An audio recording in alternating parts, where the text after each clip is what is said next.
Baron, you know the game. You pay for peace of mind. Can't you just look the other way this week, Joe? Come on, we can sort it out, right? It's not my call, Barrett.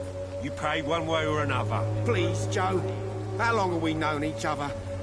We even used to be neighbours, for Christ's sake. I'd prefer not to give you another beating, Barrett.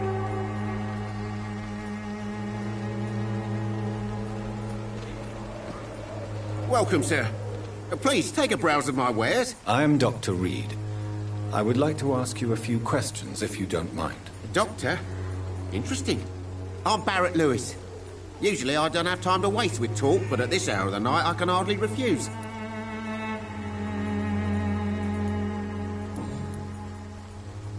How is business around here? Business?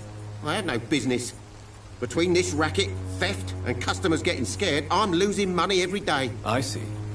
Sounds like you blame someone in particular for your situation. It's no secret Joe Peterson spends his time harassing merchants. But with me, he's trying to put me out of business once and for all. As a merchant, you see Whitechapel every day. Have you noticed anything out of the ordinary recently? Well, you mean besides the epidemic, the war, and all the usual crap? As long as I can remember, this part of town has been a bottomless pit, and no sign of the bottom yet. Violence is increasing in the borough. Yeah. A few nights ago, some blokes jumped me. Came out of one of the condemned workshops. Fever, madness, something like that. Where did this happen? Why did you go there? In the closed workshops nearby. I worked there as an apprentice in better days.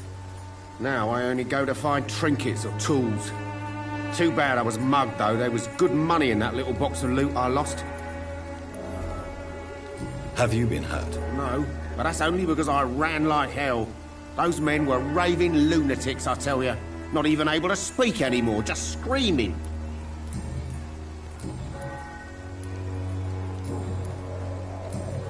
Have you heard of a nurse called Dorothy Crane? Nurse Crane? So the bitch really is a nurse, then? Always thought she was just some crafty foreigner, that one.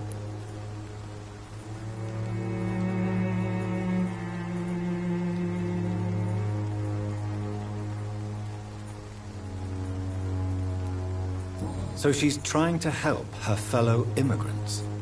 Why would that make her a villain? Dorothy Crane ain't even a real name. Something like Dorothea Craniu. Something like that. Came to England fleeing the war, I was told. That doesn't explain why she irritates you so much. Your precious Nurse Crane gives away medical supplies and prescriptions for free. I offered to sell it for a fair cut, but no. Miss Crane wanted to play the quiet saint. Right then. Show me what you have.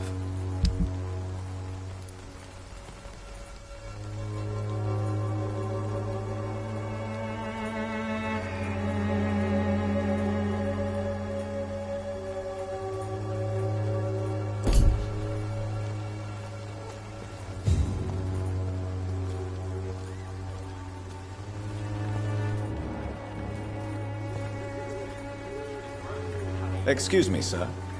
I have a few questions for you. Another journalist? I didn't answer the first one, so piss off! I'm not a journalist, I'm a doctor. A doctor, you say? It's quite a rare breed in this part of town. Really?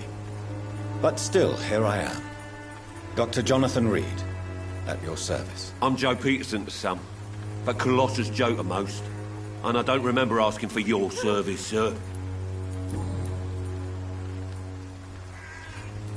May I ask what you do around here? I do whatever I want, and sometimes even more. Now sod off. According to you, physicians are scarce in this part of town. Why is that? Not familiar with this neighborhood, are you? I guess your fancy colleagues are too afraid of being stabbed in the back. This part of town does have quite a reputation. Would you say it's justified? Totally. Look at me, for instance. I always look my opponent in the eye before knocking him out. How did you become the local bully everyone is afraid of, Joe? There's no pride in roughing up poor bastards. But this is the only job I've found. And it pays well, too. A job? So you're racketeering for someone else? I got enlisted by the Wet Boot Boys, a gang from the docks. I'm their muscle for their dirty work.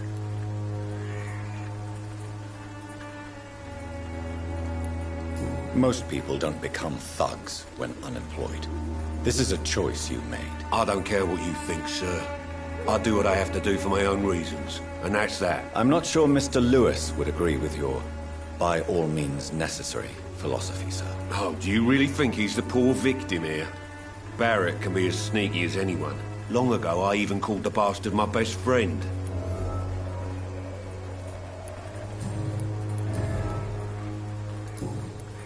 Have you heard of a nurse named Dorothy Crane? She's a colleague of mine, and is supposed to live around here. Dorothy Crane? Yeah, I know her. One of the few good souls who dare to help the sick around here. Could you please tell me more about her? She's a nice girl. Tries to help the migrants. I offered to give her a hand, but she said my reputation would attract too much attention. Goodbye, Mr. Peterson.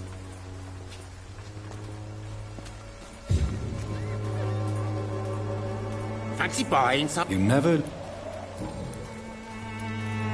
Joe Peterson. He's the villain here, isn't he? But you seem to know each other. I'd known Joe for years. I saw him box once or twice. He was a friend then. But these days, he's just another thug.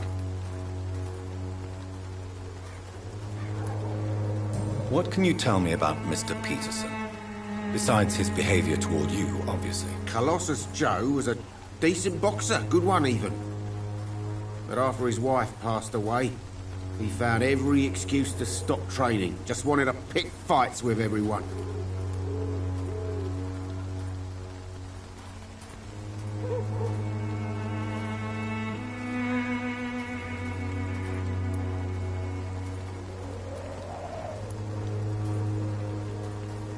Without making excuses for him, it's safe to say that despair can poison even the sanest mind.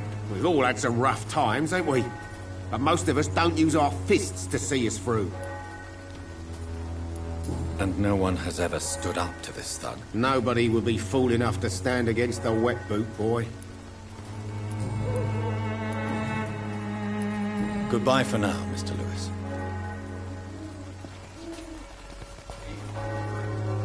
I know it's hard to believe, but this district has always been wretched.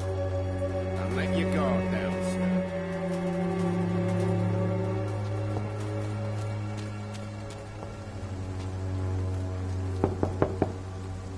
Hello, young man.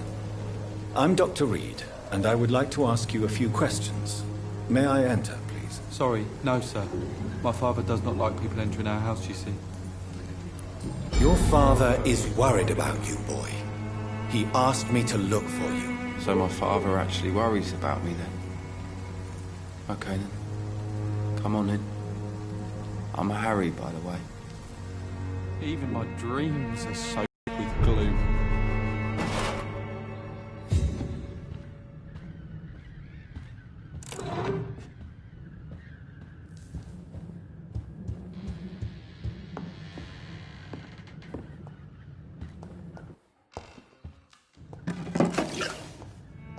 Is there only pain and suffering?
It's locked, all right.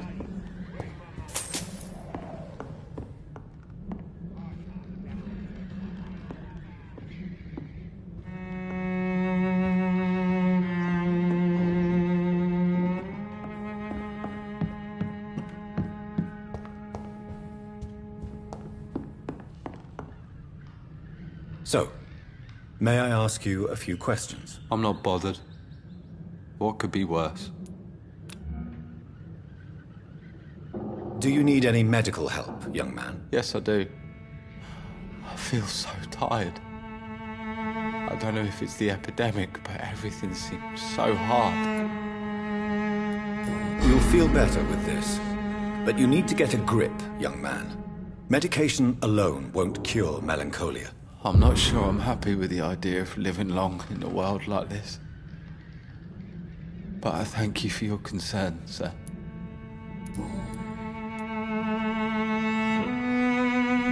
How do you feel? I'm fine. I mean, it's not easy every day, but I'm fine. I'm just tired of being sick all the time. If only I could be tough, like... Well, you know. Speaking of which, what can you tell me about your father? My father is an idiot who makes idiot things. That's all I have to say.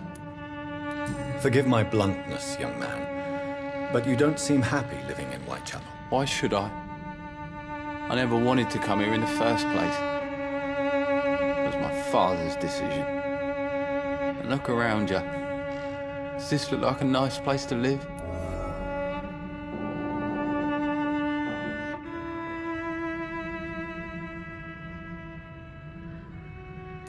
This place is awful, I agree.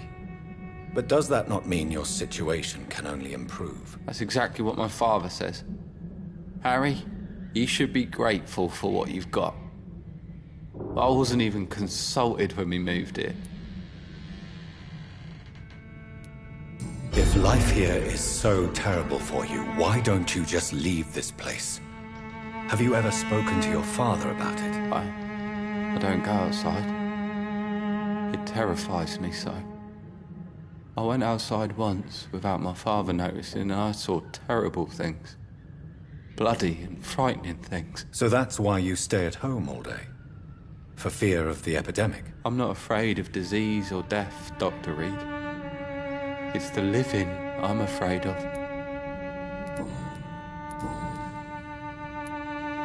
Your father and Mr. Lewis used to be good friends. What happened, Harry? I was young then. I don't remember Mr. Lewis ever coming back again after my mother died. Or was it after my father started bullying him? I don't know. Have you tried speaking to Mr. Lewis about it? I don't go out often, but yes. And he scolded me and told me to leave him alone. I guess my father frightens him too much.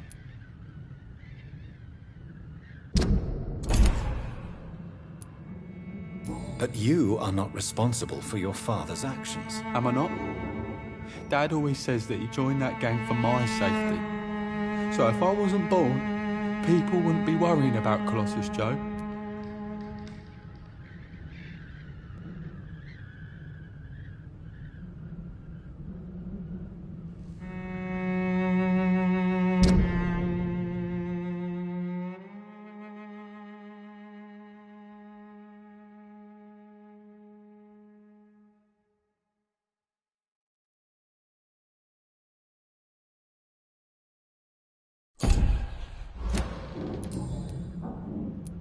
Would it ease tensions with your father if he got an honest job?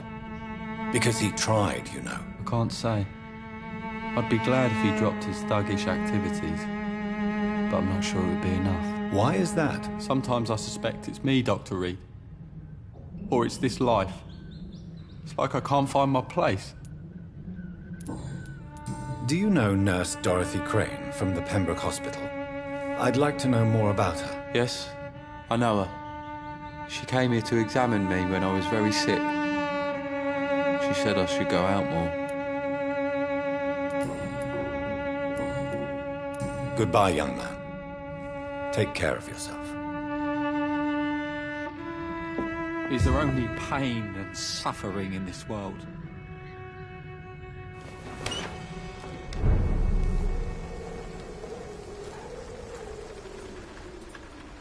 You again? Harry doesn't seem happy living in Whitechapel. Why did you make him come here? I've always put my son's interests above everything else, whatever he may think. Our house is small but affordable. The walls are thin, but the door is solid. You really love your son, don't you, Mr. Peterson? He's my pride and joy. Even if he hates me for the choices I make and pushes me buttons more than he should.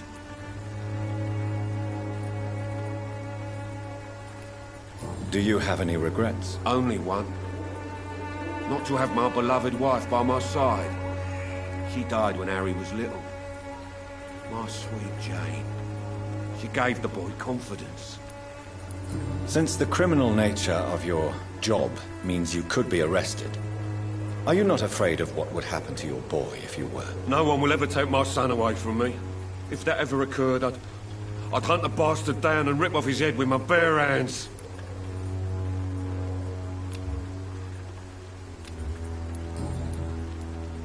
Why do you keep on working for the gang, Joe?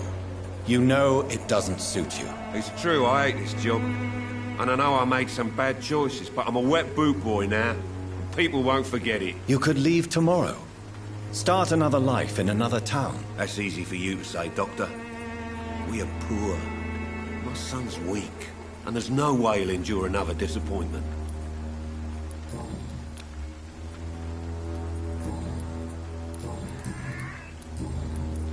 Goodbye, Mr. Peterson. Fancy buying some? You never...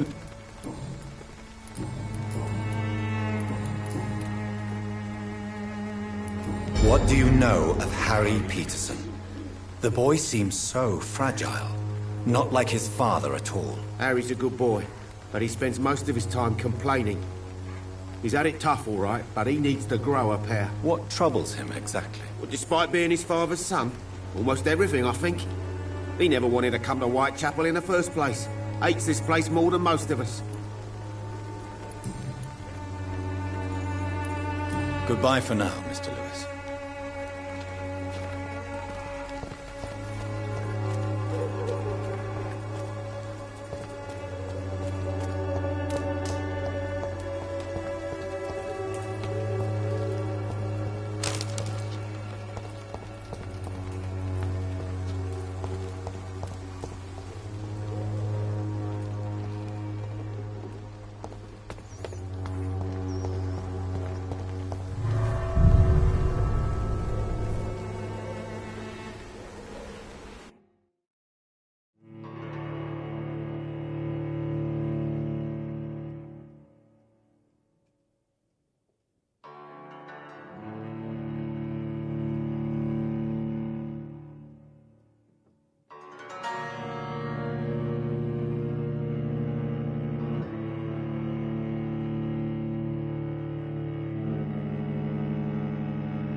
Don't be shy, handsome.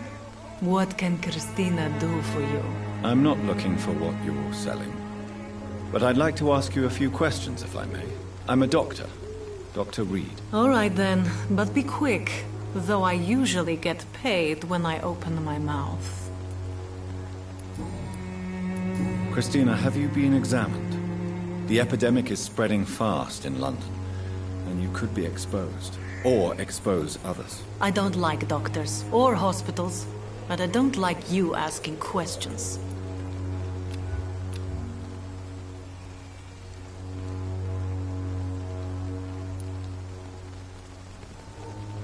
Considering your line of work, I assure you it is only a matter of time before you have health issues. If it is going to happen, it will happen. Right now, I need money. That's what's important. You can put your own life in danger, that's your decision. But what about your clients? If you're contaminated, you will put them in danger too. And you think that would worry me? If you knew the men I deal with, their health would not be what you'd worry about. Do you need any assistance, Miss Popper? It depends on the price of your medicine. I am shocked that you would think I am that sort of man. Forgive my suspicion. I'm so used to liars with good manners. Thank you, sir. Tell me about yourself. Are you joking with me? People don't usually come to see me for conversation. I have no interest in your work. I am, however, curious as to what led you into this career. Short story. The war, exile, and England. This country is not especially welcoming. I've been refused many jobs because of where I am from. I had few options left.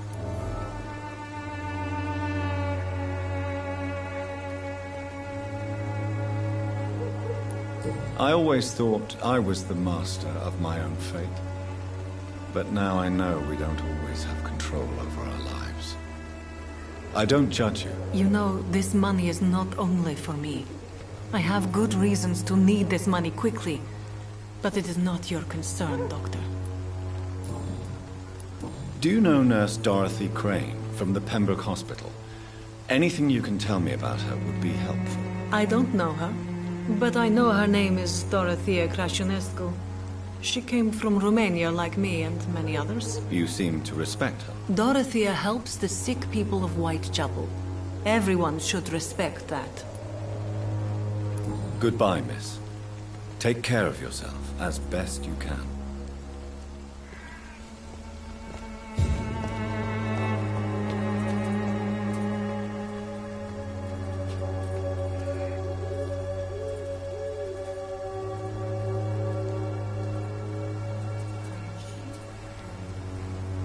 Forgive my interruption. Do not apologize, my son. Father Tobias Whitaker is always happy to teach mortals about the incoming Armageddon. I am Dr. Jonathan Reed, and I just have a few questions. A scientist? You are much more lost than I thought, my son.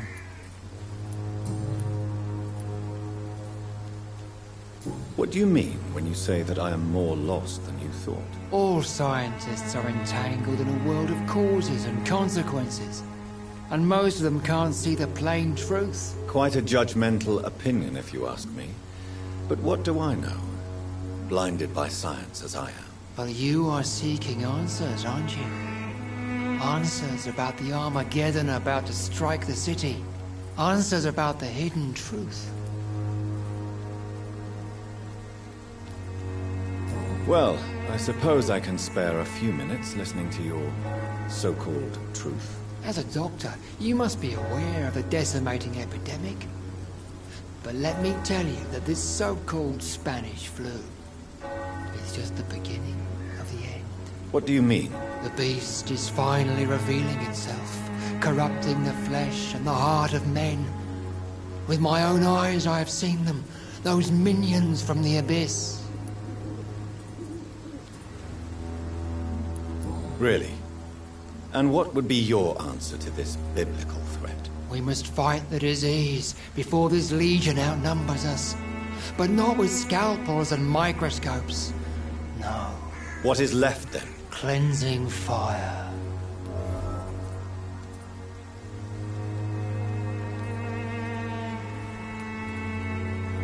Tell me, Tobias, what exactly is your plan concerning the cleansing of this city? God will recognize his own.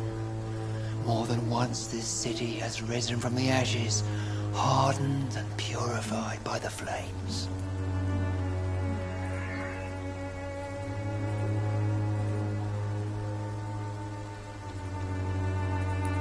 Purification by fire has proved useful, but where do you stop? Burn the clothes? The buildings? The corpses? Worse? Your lack of faith is predictable. But my task is to convince rational minds like yours to see the light. This is God's will. You're mad and dangerous. You're nothing but a soulless butcher. A small-time Torquemada. The Savonarola of Whitechapel. My son, if you think salvation is a free gift, go listen to the lies of that pompous fool, Joseph. Joseph, a fool? Vicar Larrabee of St. Mary's Church. While he continues preaching his fraudulent redemption, more and more people die in the streets. What do you mean when you say that I am more lost than you thought? All scientists are entangled in a world of causes and consequences. Quite a judgmental opinion. But you are seeking...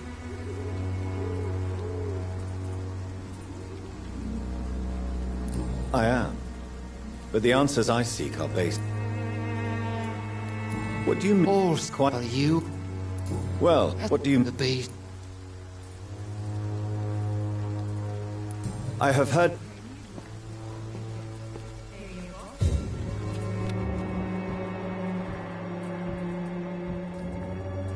Soon the time will come when you will all be judged.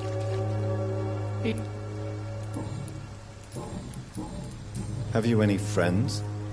Any family left in these terrible times? No. But I have a disciple I see as my son. He is so devoted. I sent him to preach the good word in the heart of this corrupted city. Where did you send him? I sent Samuel to the Stonebridge Cemetery, where the pestilence and evil grows night after night. You sent him on some preaching crusade during the epidemic. As a true believer, Samuel will fear no evil while he walks through the valley of the shadow of death. Do you know Nurse Dorothy Crane from the Pembroke Hospital? I'd like to know more about her. I don't like the liberal ideas of nurses, but I especially abhor that Nurse Crane you mentioned. Why do you hate Nurse Crane more than other nurses? Before coming to London, she was a member of the communist resistance in her country. That's what happens when you let a woman get involved in politics. So you're not exactly a fan of Florence Nightingale's work. But nurses are essential for modern healthcare. Nuns should be the only women allowed to take care of male patients. It's obvious only they have the necessary moral fiber. I have heard enough for tonight. Goodbye.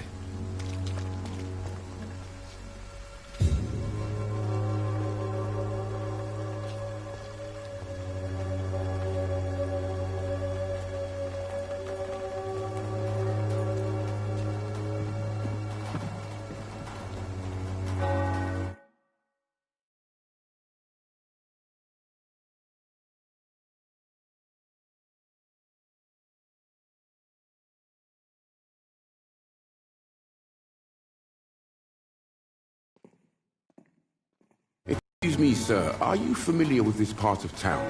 Name's Clayton Darby, reporter. Sorry, I'm new to Whitechapel. But perhaps you could help me since you're a journalist. My name is Jonathan Reed. Dr. Reed, the famous surgeon. I'll gladly help if I'm able, sir.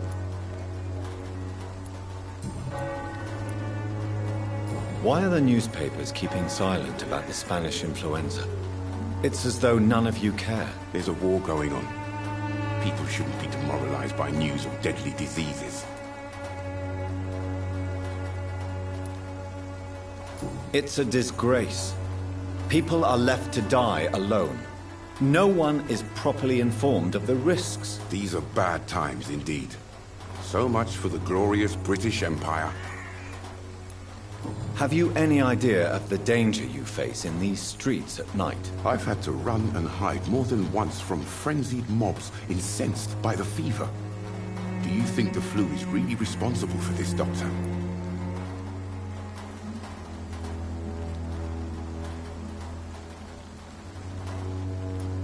That science is unable to explain the facts doesn't mean there is no rational explanation. I confess, I share your point of view, Doctor. What is a journalist doing in this borough after sunset? He goes where none of his colleagues would dare to go, to inform the country. So you risk your life to reveal the truth. I saw many reporters do the same during the war. Whitechapel is the crucible of so many untold stories and tragedies. I want people to know them. That's quite honorable of you. But is the public interested? Not at all, sir. And that's why I'm an independent journalist, hoping to sell some stories. Christina Popper claims she sells her body because she can't find any other work. Do you believe her? Of course I do. Her story is exactly what I want my readers to understand. We live in an intolerant and divided nation. Do you think things will ever change, Mr. Darby? I believe the situation can only improve. And now that women can vote, I'm convinced things will change.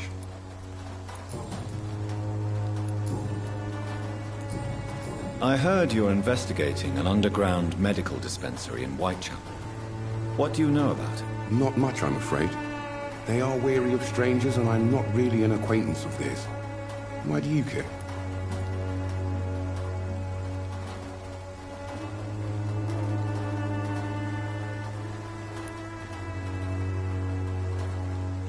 I'm a doctor, Mr. Darby. I care about everything involving public health and this epidemic. Are you sure you're not just concerned about the repercussions that a scandal involving a certain Nurse Crane from the Pembroke Hospital would bring? Without a doubt, you are a damn fine journalist, Mr. Darby. What do you know of her accomplice, a man named Darius? I don't know much about the man. He's very cautious, never goes out, doesn't seem to have any friends or family. He has no relatives at all? No, except for that strange man, a poet named Richard Nethercott, who sometimes comes by. Darius would never let him in. Where can I find this Mr. Nethercott? He spends most of his time lurking around Whitechapel, talking to himself or declaring verses. These days, you can usually find him behind the church. He never goes out? No.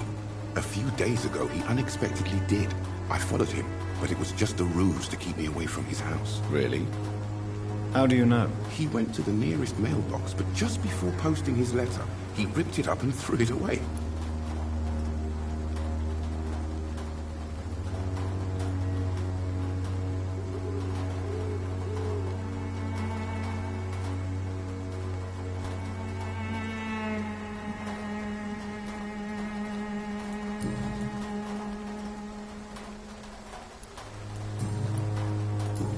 Goodbye, Mr. Darby. Farewell.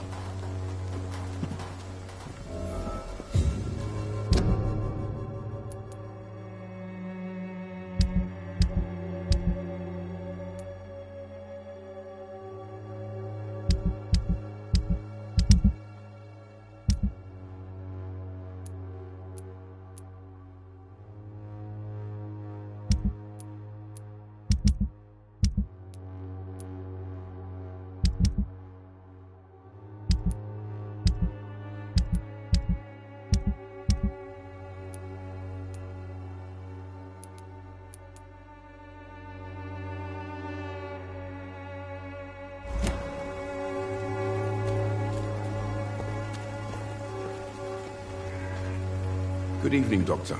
Can I... Do you need assistance? That would be nice of you, Doctor. Who knows what I may have caught during my investigation. If you persist in investigating the most pox-ridden boroughs of London, you must accept the risks. Thank you, sir.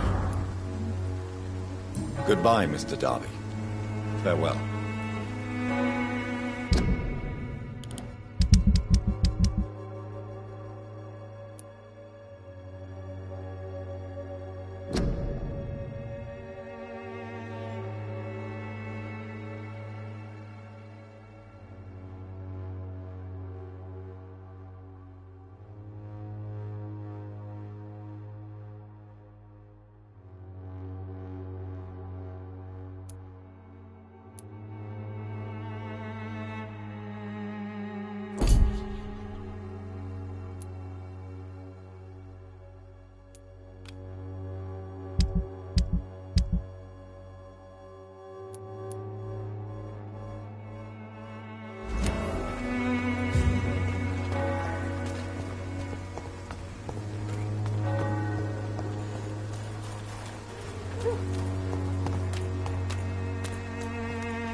I'll put an end to you!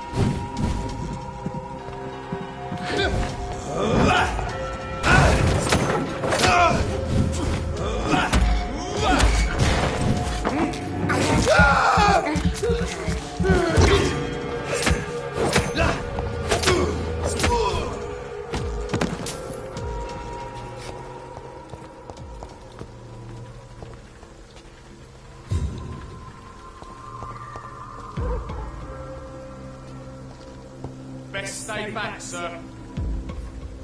Oh, you! Stop there!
This could be the box Lewis thought he lost.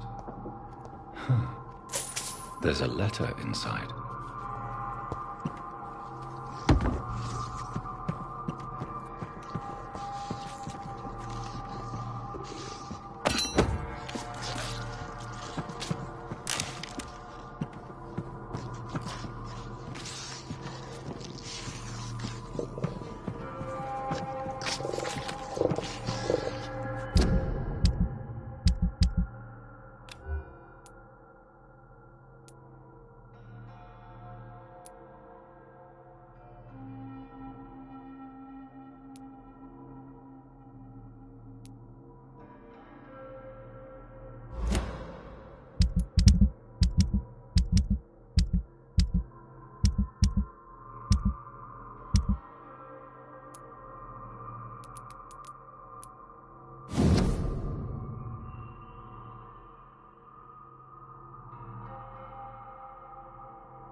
A love letter from Joe Peterson's wife, addressed to Barrett Lewis. Who should I give it to, I wonder?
some of this!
Fancy buying something, sir? You never lose your focus, do you? I found this box in an abandoned building nearby. I believe it belongs to you. Let's have a look. Yeah, this is mine. So, you faced those loons that roam around there. Extraordinary. I suppose I was lucky. Luck is a commodity round here. Yours should be properly rewarded. About this package, it's not just tools and trinkets, is it? I want to be rude or anything after your kind gesture, but it's none of your business.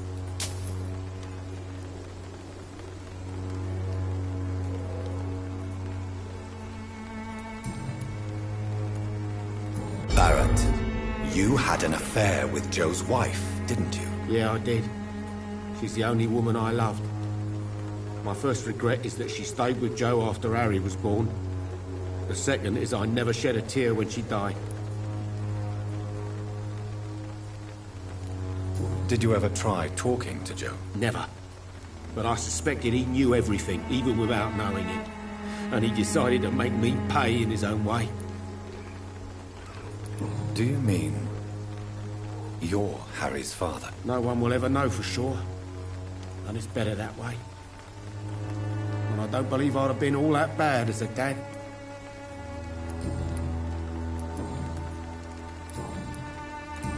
Goodbye for now, Mr. Lewis.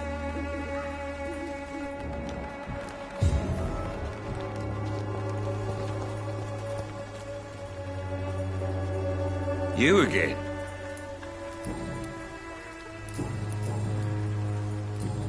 Goodbye, Mr. Peterson.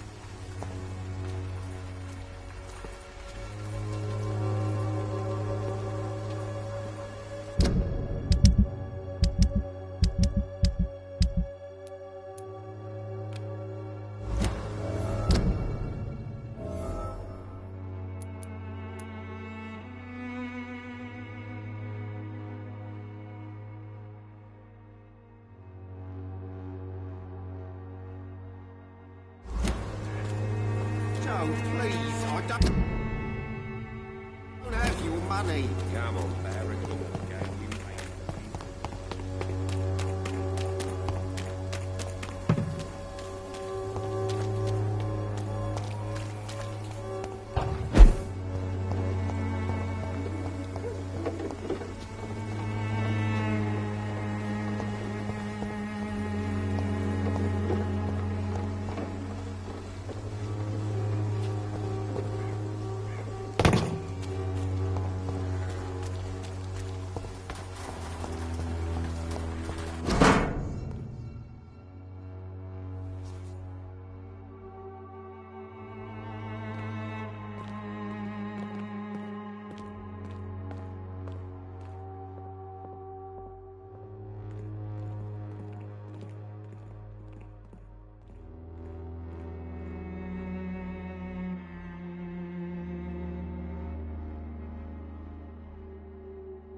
The content of Darius' letter to his children could give me more leverage to enter.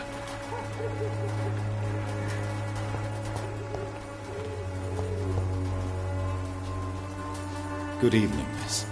I'm Dr. Reed. I'd like to ask you a few questions. I know what you're thinking. A tall stranger who meets a girl in the street at night. It reeks of the penny dreadfuls. But I mean you no harm, truly.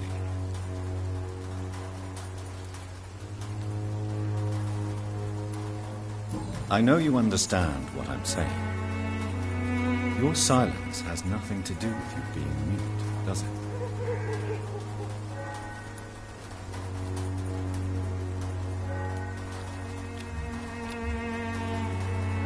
Very well. Goodbye, then.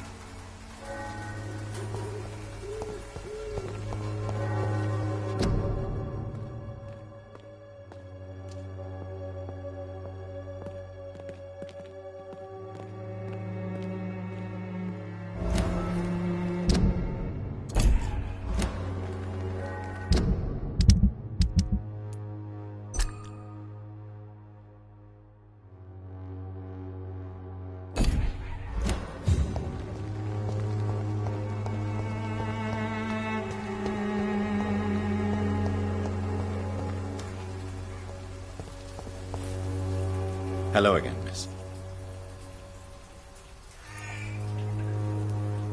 Camellia, I know you work for Dorothy Crane. Please tell me about her secret dispensary. A stubborn and mute comrade. Nurse Crane and Darius Petrescu have been clever.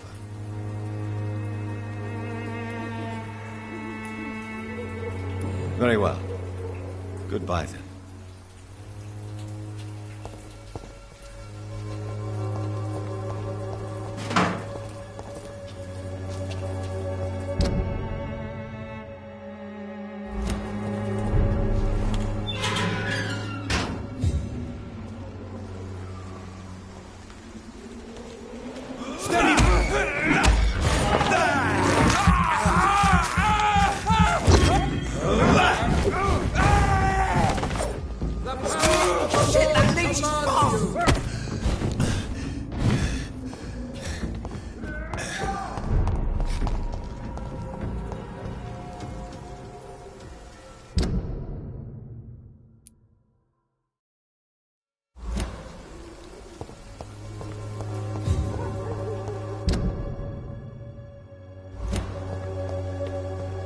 It's locked, all right.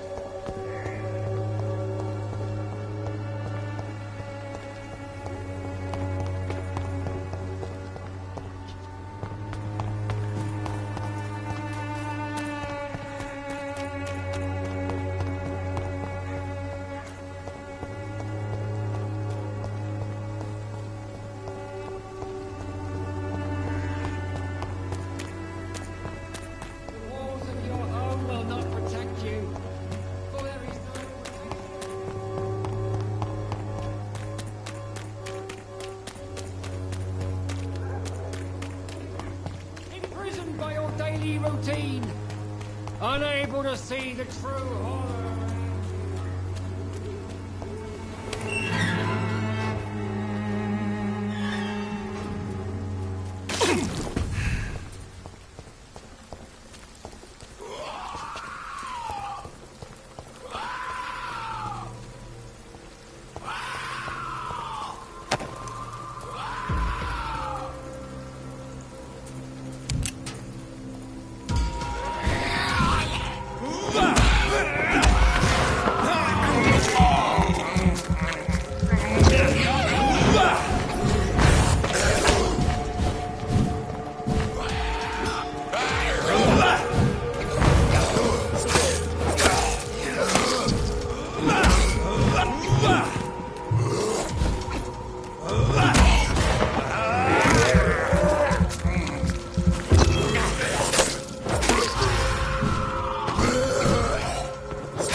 Good evening, sir. I'm Dr. Reed. I would like to ask you a few questions. Please be my guest. Although I may not be the best informant regarding this part of town, my words speak about that which the eyes cannot see. Really? Are you an artist of some kind? I'm a poet, sir. Richard Nethercott, at your service. May I ask what you're doing at this hour of night, sir? Do you live here? Not at all. I'm just enjoying the pleasure of a quiet walk. Though night talks are always preferable, if you ask me. Especially with strangers. But are you not afraid of the epidemic? Oh, why should I? I see some equity in the Spanish flu. No flesh should be saved, say the scriptures. Good or evil, rich or poor, all are equal in the eyes of the flu. If you say so. But as a physician in a time of epidemic, I must caution you to avoid unnecessary exposure, sir. Thank you, Doctor. But we both know the seeker of truth has to go boldly where the weak dare not. What are your thoughts on the terrible situation in this city? Terrible, you say? No. Of course, the death of so many innocents is a tragedy. But the scourge has not been all bad for the city. Oh, no, sir. What are you talking about? Do you remember London before the flu? Noisy, cacophonic, quiet nowhere to be found. And now, listen to this oddly peaceful silence.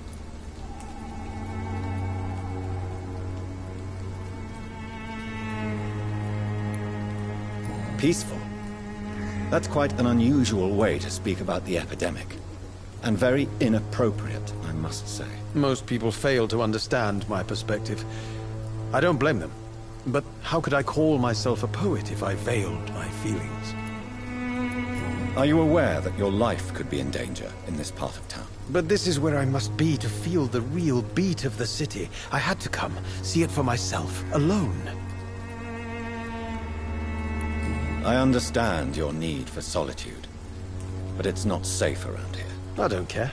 I don't have many friends, Doctor, and my family despises me.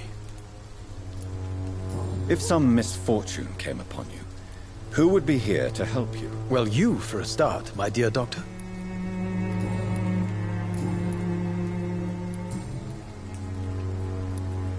Tell me, Mr. Nethercott, why seek inspiration in Whitechapel? The place is not beautiful per se, but how to explain it? Stirring and challenging. Do you not think it a little morbid? On the contrary, sir. Whitechapel is full of life, full of beauty. Just like my dear muse, the wonderful Camellia. What can you tell me about Camellia? Not much, and that's the beauty of it. She can't speak, you know. She's a locked mystery who exhales kindness and sweetness. And have you ever tried to learn more about her? Where she lives, how she survives, whom she may know? Maybe I prefer she remains an enigma. Reality can be so dull, don't you think? Perhaps you're just afraid to find out the truth about your muse. One day, perhaps, I'll ask her to come with me. But will she still be my wild flower of Whitechapel if she moves uptown?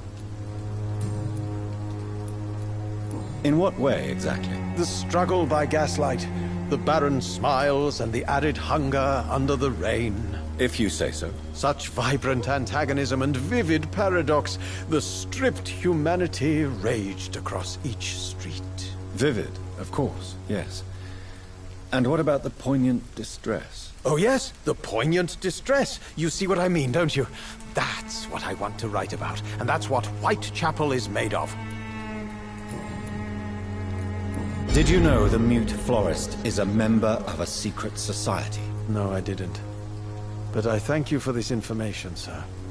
For it only enriches the mystery surrounding the precious Camellia. Are you not curious? Is there not more you wish to know? That girl has not an ounce of malice in her. Whatever she may be hiding, it's certain to be for the benefit of most, if not all. I fear you are a hopeless romantic, Mr. Nethercott. Guilty as charged, Dr. Reed.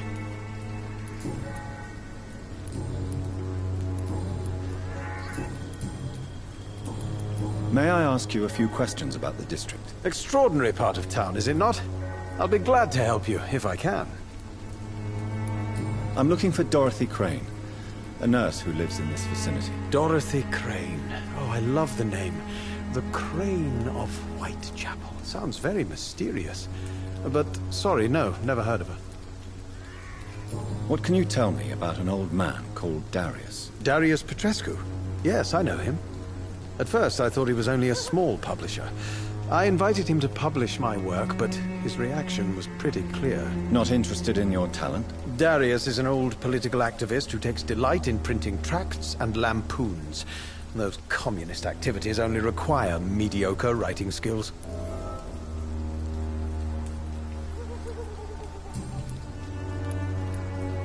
I'll leave you alone, sir. Darius is a bit less of a mystery now. It should not be that difficult to incite him to let me in. Morbidity can breathe its own beauty and grace. Whitechapel is not just zealous desertion.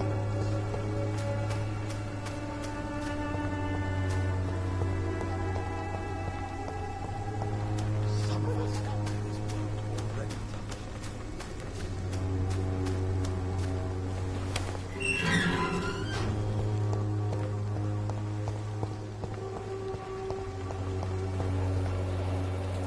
Hello again, miss.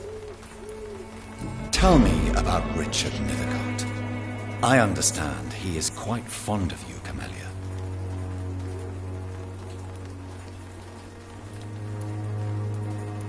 I know you understand what I'm saying. Your silence has nothing to do with you being mute, does it?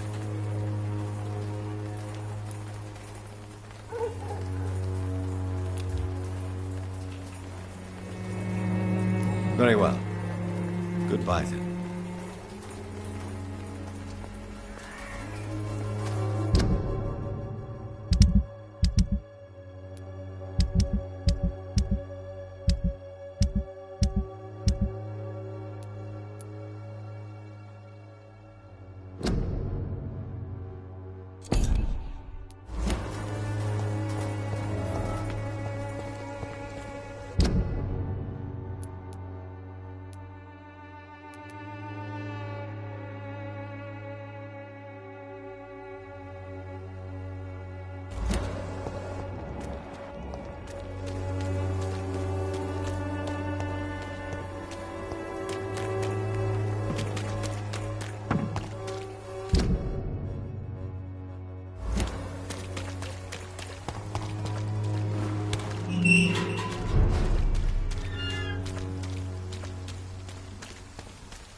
I said, look out!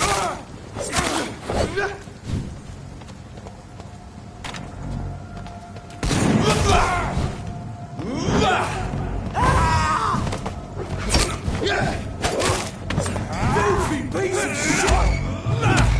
Trust the leech, boys!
Human!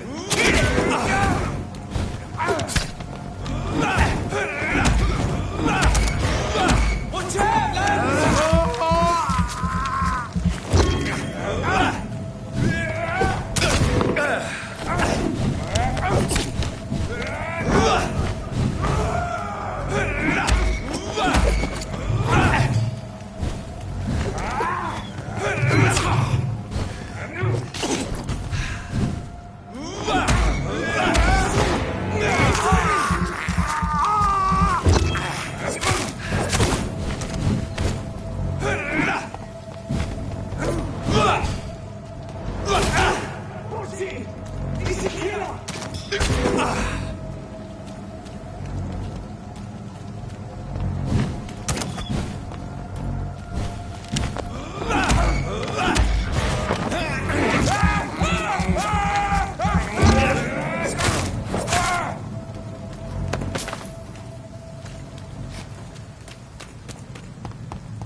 Opium is one of the main ingredients of Strickland's medication. Never a good move.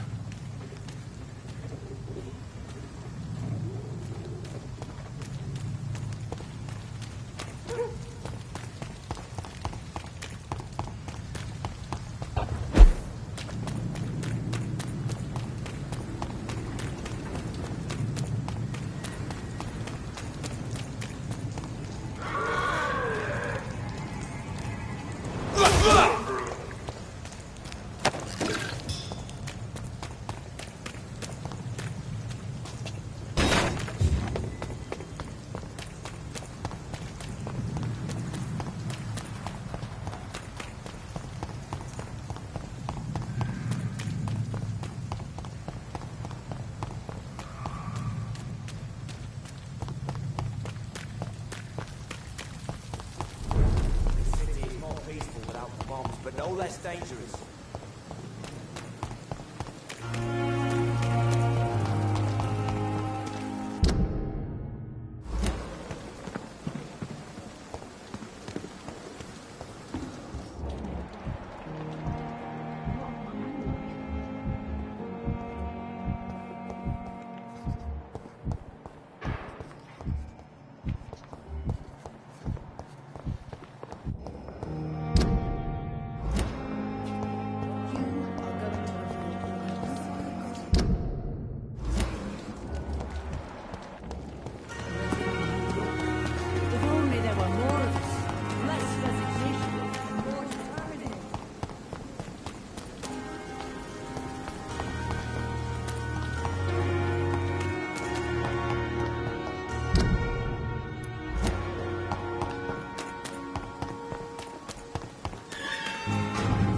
It's locked.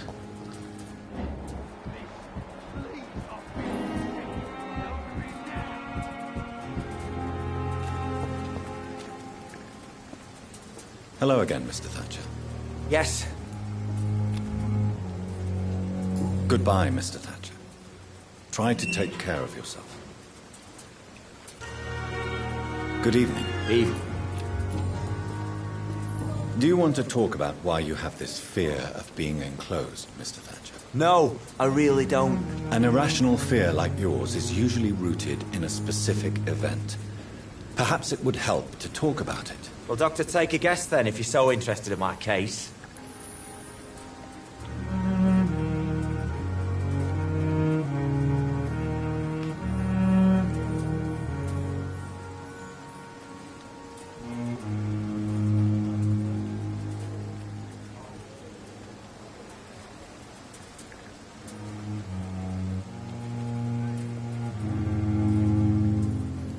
As a soldier, you're expected to kill the enemy to survive.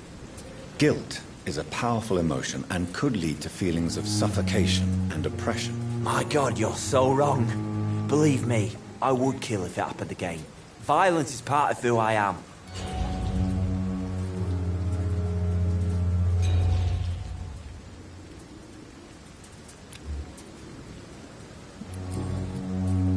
Goodbye, Mr. Thatcher. Try to take care of yourself.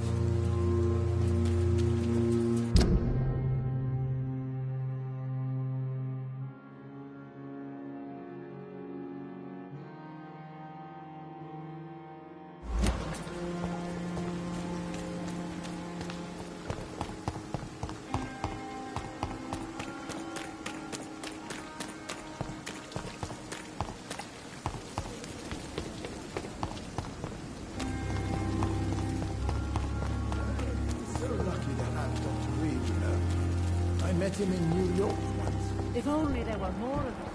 Less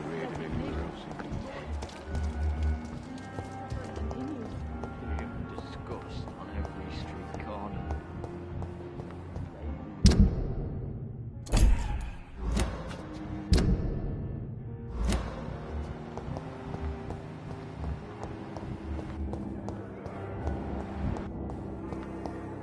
I wish I could be sick again.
It's locked.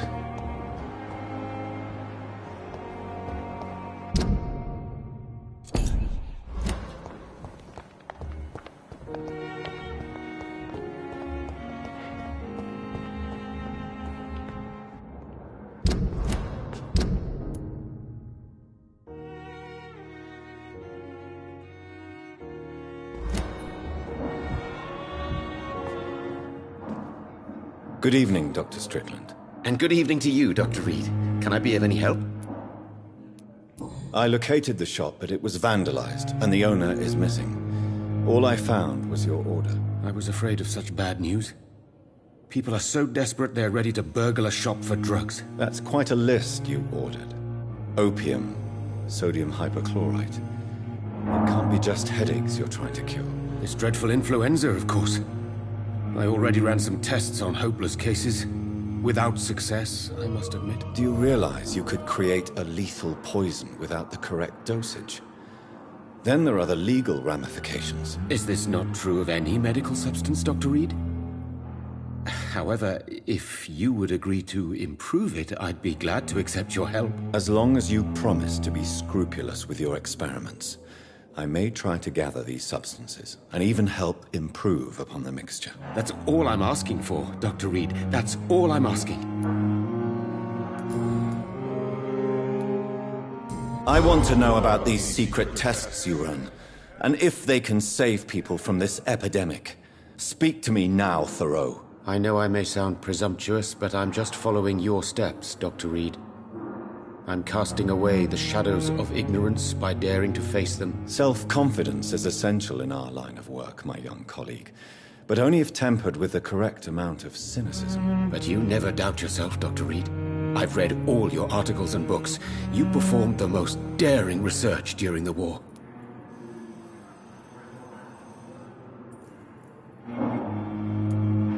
You have my support, Dr. Strickland. I know exactly what it feels like to battle an unknown disease, with only your mind and force of will to help you. Thank you, Dr. Reed. You don't know what that means to me.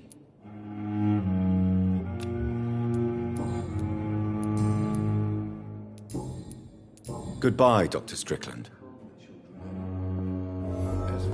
I can't let Strickland put his patients at risk with opium. Perhaps an adjusted formula will deliver more of a placebo effect.